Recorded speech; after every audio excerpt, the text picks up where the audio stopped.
નજીકથી પાલનપુર એલસીબીએ 53.88 લાખનો ટેન્કર સાથે વિદેશી દારૂ ઝડપ્યો। આજરોજ પાલનપુર એલસીબીને મોટી સફળતા મળી છે। બનાસકાંઠા પોલીસ અધિક્ષકના માર્ગદર્શન હેઠળ એલસીબી પોલીસે કાણોદર નજીક વોચ ગોઠવી હતી।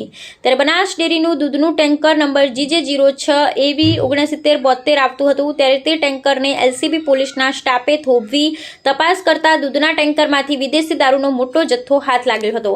ત્યારે તપાસ કરતા દારૂની બોટલ નંગ 11,904 મળી આવી હતી, જેની દારૂની કિંમત ₹33.88 તેમજ ટેન્કર સાથે કુલ મુદ્દામાલ કિંમત ₹53.88 લાખનો મુદ્દામાલ જપ્ત કરવામાં આવ્યો હતો અને ટેન્કરનો ડ્રાઈવર કનુભાઈ માજીરાણાની અટકાયત કરવામાં આવી હતી। બુટલેગરો દારૂ ઘુસાડવા નવા કિમિયા અજમાવી રહ્યા છે, પણ બનાસકાંઠા જિલ્લા પોલીસ અધિક્ષક પ્રશાંત સુંબે પાસે એક પણ બુટલેગરનો કિમિયો કામ આવે તેમ નથી। બુટલેગર ગમે તેટલા હોશિયાર હોય, પણ પોલીસ ઈમાનદારીથી કામ કરે તો બુટલેગરોથી 10 ગણી હોશિયાર છે।